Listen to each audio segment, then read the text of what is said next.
Hi guys, my name is Dad and welcome to D&D Gaming. In for review this time around is racing game Absolute Drift Zen Edition. Reviewing the game with me is my brother Dav. Hi guys, welcome back to the channel. Absolute Drift Zen Edition is a top-down racing game developed by Funselektor Labs and released on Windows PC, Mac and Linux in the summer of 2015. It was then followed by a console version of the game released in 2016 and 2017. At the heart of the game is the key car control element of drifting, and the game is largely focused on player vehicle control within challenging and varying drift racing events. So Dale, what are your first impressions? First impressions was that, to be honest, it looked like a mobile game. When I first booted it up, very basic, straight into the game almost. Part of me, thought it looked like one of these old Flash games that you could play in a web browser. Probably being overly harsh there, but my first impression was that it was very basic. Yeah, I mean, I think it's got that mobile look to the game, like you say, or sort of like Flash type game. But I mean, who doesn't like a bit of drifting? Exactly. So what are your general thoughts? I feel it was one of these games that was going to be, easy to learn, difficult to master. It turned out to be true. You got the basics down straight away, very basic controls, but to actually, be able to string together the drifts properly, it's not as easy as you first think. I found the car control takes some getting used to. It can be quite frustrating at first, to be honest, but once you get to grips with it, I found it's definitely a fun game to play. When you just want something quick to jump into, almost a mobile game in that sense, you just want to jump into it, play a little bit, and I found it very satisfying, to be honest, just to sit down, string the drifts together, complete the challenges. I thought it was very much inspired by Initial D.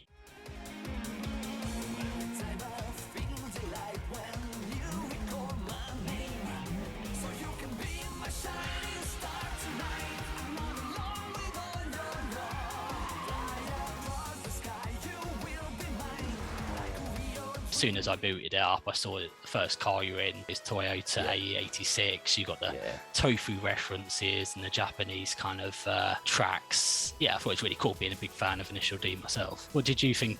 It starts off very easy and is easy to get to grips with, I found, but it just very quickly gets harder, even when played on easy mode.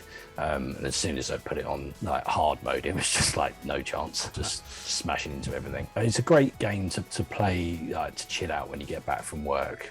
When you can't be asked to play a deep game, you just want to have a bit of fun drifting. I mean, guys out there, picture the scene. It's Friday night, you grab a cold beer from the fridge, you load the game up, you soak in the calming sort of zen atmosphere of the game while having your ears pounded by drum and bass soundtracks through your headphones, and you crash into every fucking object that's going.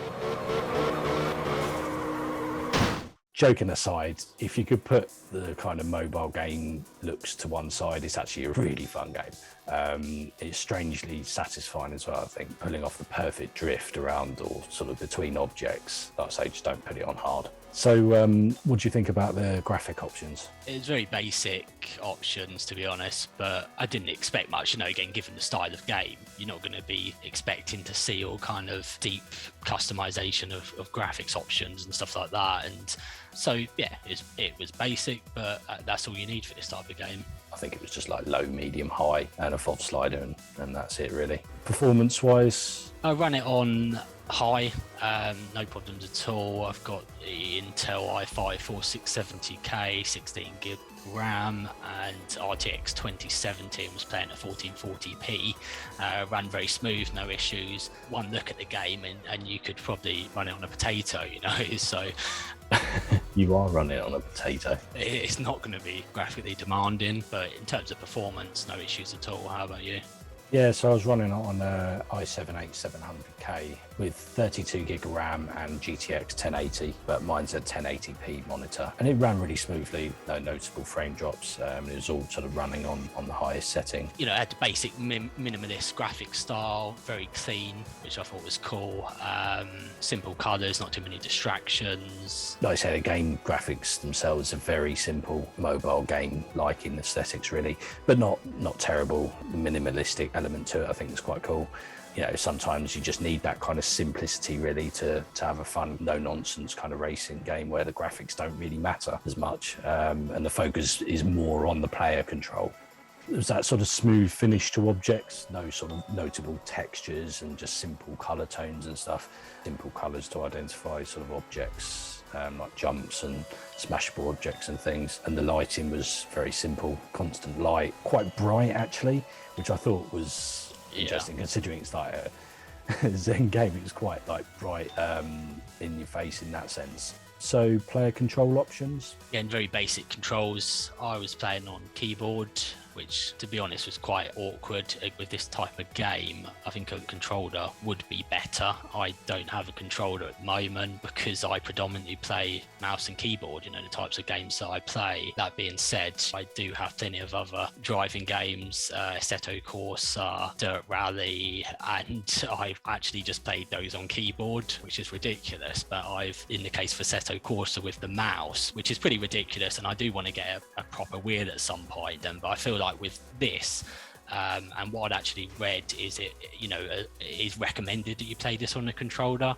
which makes sense. You're not going to play it on a wheel. It's not that type of game, but equally it was quite awkward to play on keyboard. I found there was noticeable handling differences between the cars. It was quite when you switch cars, not huge, but again it's a basic game. You're not going to have too much in the way of physics, but there was a noticeable handling difference. In terms of difficulty, I played on medium for the whole playthrough. I didn't actually try any of the other difficulties, to be honest. Just played through it on medium. Well, same. I'm on keyboard. I don't have a controller. But I mean, I agree that it's quite difficult with keyboard, but actually I thought it was even on easy. I think it probably makes it more of a challenge, because you have to kind of feather that car controls movement with either directional arrows or with WASD to control the car's movement and speed and stuff. So, and you can obviously hit the space bar for handbrake, which helps to send the car sideways and control your speed as well. I started with the directional arrows on the keyboard. I'm not even sure I noticed that you could use WASD at first. I guess I instinctively went to the directional arrows, but then I actually switched to WASD and just found it easier because of using the space bar as well for initiating, the drift with the handbrake. I ended up basically switching at some point to WASD and then used that for the rest of the playthrough. Obviously, like I say, the three main difficulties: easy, medium, hard, and it just really controls how hard the car is to handle. Bloody hard on the hardest setting. Also, I don't know if you picked up, but the transmission can be changed between auto and manual. Yeah, I didn't try actually, but I did notice that. So I left it on auto. I briefly tried it on manual, but I gave up in the end.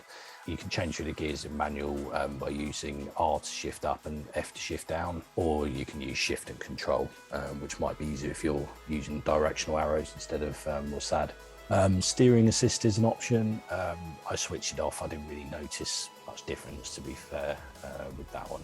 The steering sensitivity can also be adjusted. With the player view, there's a slight perspective to the camera, which at default FOV setting gives enough field of view in my opinion, but this can be changed in the settings. Going straight into game modes, the main mode is free roam. This basically has multiple worlds with inverted commas because they're not actually worlds, but they're called that within the game. Sprinkled around the worlds, mini drift challenges, various drift events, garages to change your vehicle, drive-through paint resprays, which is quite fun to drift through. Along with the free roam mode, there's an events mode, which includes tutorial about how to score points, bonus blocks, clipping points, donuts, spin zones, that kind of stuff. In terms of unlockable events, there's 10 drift tracks, 9 drift corner events, 4 mountain drifts, and 5 midnight drifts. You like drifting under the cover of darkness, that is. The challenges in the events include scoring a set number of points, reaching a multiplier by combining multiple drifts, length of drift, and finish time, etc. In terms of vehicles, there's 6 vehicles to unlock and 8 colours to choose from. There's 5 varying deco options, which vary slightly based on the car choice. In terms of perks, upgrades, unlockables, etc., they come in the way of, the vehicles that you unlock as you go along, and events and tracks as you go through the world. So what did you think of the sound and music? I mean, the vehicle sounds, the car sounds very basic. I thought each largely sounded the same. I mean, they're not bad, but I think there could have been a bit more variation in them.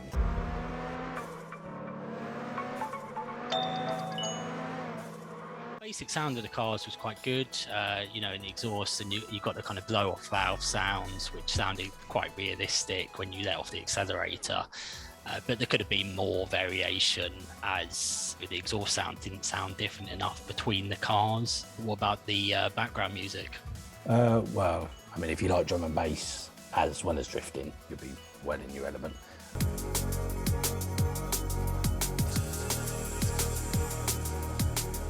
I do quite like drum and bass, and I thought it fit quite well.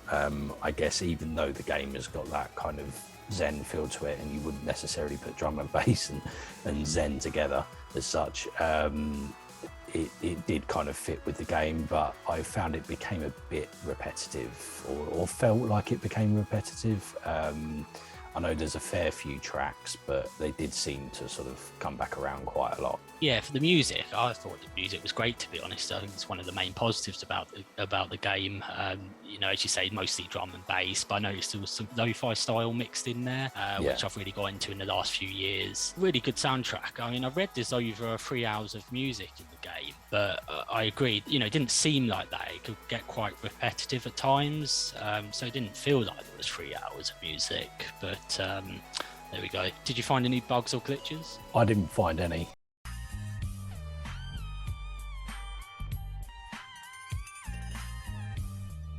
I think, like we said, in the performance bit, it ran really well. I think the closest I got to a bit of a glitch was I somehow managed to get up onto the side of a wall that had water on the other side, and I was stuck on top of the wall, and I was actually trying to tip into the water, but I didn't manage to tip out and get back onto the track.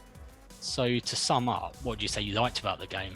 I like the way you can drift between the world areas, inverted commas, the different sort of sections of that overall world. You could do that without stopping or without loading areas, so you could just fly through them and drift around corners and stuff like that, which I think was quite cool, the way it all sort of connected together. And I like the way the events are dotted around free roam, so you can just sort of drop into different events and retry certain events without, I guess, selecting them from a main screen or anything like that, like you do with some racing games. And I like the drive through, or sort of drift through, paint spray, which I think was a nice touch, to respray your car. So I really like the open world feel to it, you know, that free roam feel, and it actually reminded me of the old Tony Hawk's games, you know, the early Tony Hawk's, where you could basically you were free to go around, and then when you wanted to jump into something you could, you know, rather than specifically selecting it. So yeah, I really like that about it, and also really like the soundtrack. How about things you didn't like, or, you know, found annoying? One of the things I found quite annoying when I was trying to get a high score on one of the events, noticed that the donut and spin zone objects, once you completed your score on that object, it requires you to kind of drive away and come back to it again to reset. Because if you just keep drifting round, it will then it won't continue on as you're continuing to drift, and you have to sort of drive away and come back to reset it to continue that, pushing for that sort of combination high score, which I just found a bit annoying when you've got a really high score to get within 30 seconds or something. Yeah, the main thing I didn't like is that I felt I only wanted to play in short bursts, really, as I got a little bit bored, or in some cases just a little frustrated. You know, if you're not in the right mood, these sort of games can actually just be frustrating. Send you over the edge. Yeah, and I did feel it was like a mobile game converted to PC, even though it was actually the other way round. I believe it was designed predominantly for PC and then made into mobile games in about 2017, 2018, I believe. Yeah. So is there anything you'd like to have seen in the game? There could have been a bit more variation in the music, you know, more sort of Japanese and Zen themed music. I know there was the odd bit that sort of matched that theme, but I felt there could have been a bit more in there to get in with that sort of theme to the game. I think a day-night cycle would have been cool in free roam mode, where your sort of headlights come on when it gets dark or something, or like a sort of like sunset part of cycle would have been quite cool, you know, sort of drifting round, the sun going down kind of thing. Again, it ties in with that kind of Japanese Zen theme. I guess I didn't feel it was particularly Zen, considering it's a Zen edition. I know there's like references, but it just felt like there was just a few signs with Japanese symbols on them and a few Japanese influenced looking cars, like you say. But I do think there could have been a few more sort of Japanese references in there, really. I think more of a selection of cars and decals would have been cool. I think a bit more car control in the air. You can only barrel roll the car. You can't adapt the front and back. And jumps are, you're sort of generally tanking it towards the jump and hoping for the best. Yeah, just to jump in there, I did notice that you can tilt back and forth as well as barrel roll. But for some reason, you can only do that with the directional keys. I'm not sure if that was intended or it was a bug, because as I say, I was initially playing on directional keys, and then at some point I noticed that you could move back and forth in the air with directional keys, but not with WASD. I think more of a variety of car sounds, because they all sound, like we said earlier, they all sounded quite similar.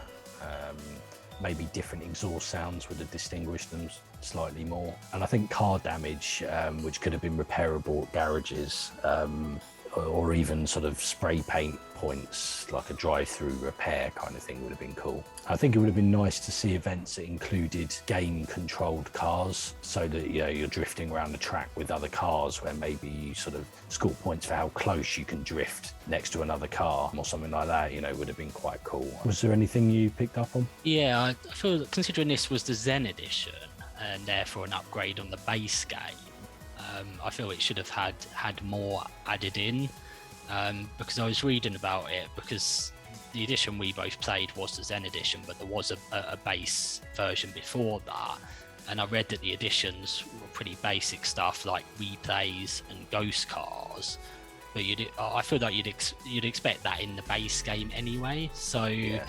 I struggled to see how the Zen edition was much of an upgrade. I do feel like car damage should have definitely been in there, like you say.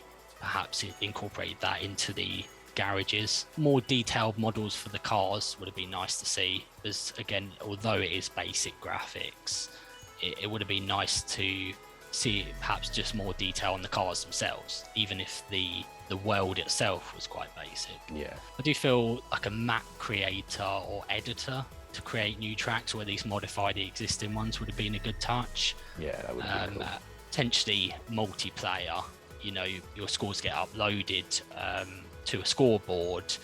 I think it would have been good to have either split screen or online multiplayer, and there wasn't enough Eurobeat.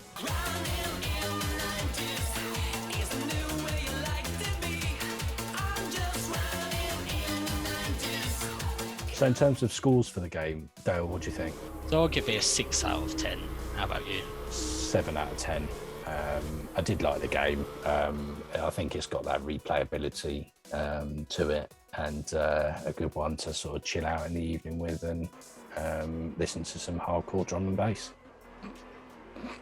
Okay guys, thanks for watching. Please like, subscribe and comment, and we'll see you in the next one.